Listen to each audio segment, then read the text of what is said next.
Good morning niba aho ari mu gitondo, good afternoon niba aho ari ku mugoroba. Muri iyi video ngiye kukwereka ukuntu ushobora gutegura ifunguro rigizwe n'ibintu ibyo bikurikira: amagi, pavuro, karoti, inyanya, ibitunguru. Ntabwo ari umureti mu by'ukuri, ni ifunguro ryiza ushobora gukoresha ku bintu bitandukanye. Nureba ino video ukayirangiza urabasha kwitegurira ifunguro igihe cyose ubishatse. Twagiye. Ni ukuvuga ngo ibintu byose turabishyira mu kintu kimwe, mu gisuperi kimwe gisa neza.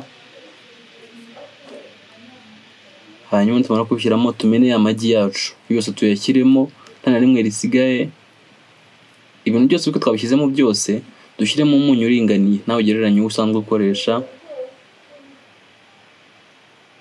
Hanyuma ubundi tubivangavange neza, tubivange byose ku buryo byivanga mu buryo buhagije rwose, nta kintu gisigara kitagezeho iki. Ibintu byose byivange na wa munyu ubashe gukora neza.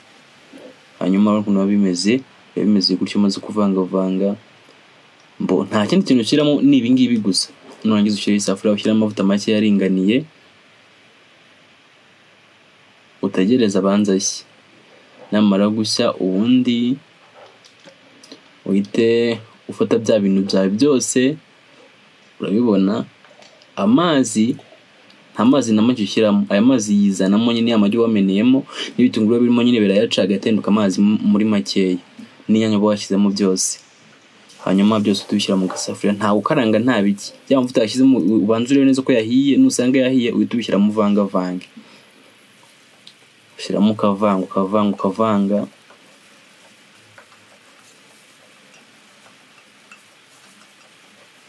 Komeza uvanga rwose neza, wizera ko bikugenda neza. Hanyuma ugapfundikira, ujye uza amasegonda 30 ukongera ukareba uko biba byahindutse, ugakomeza ukavanga. Ni umuvango we. Ukabivanga neza cyane rwose, nta kintu kigukanga, witonze ucunga umuriro, gukoresha umuriro uhagije.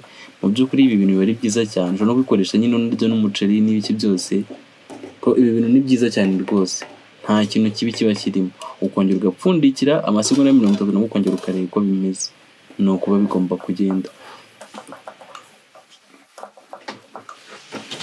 Urabona ko bigenda bihinduka, uko twabipfunduye bimeze mbere siko bikimeze ubu ngubu.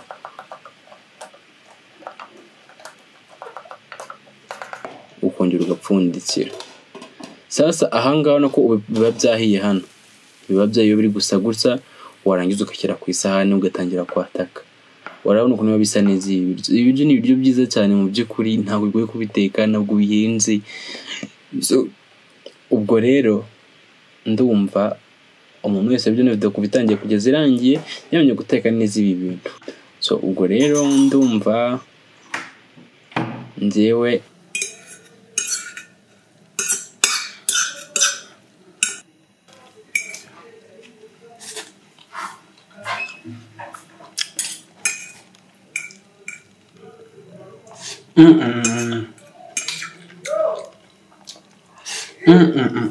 mukore subscribe kugira ngo mubashe kubona content zanjye. Naho utaha reka mbashimire, Imana ibahe umugisha. Bye bye.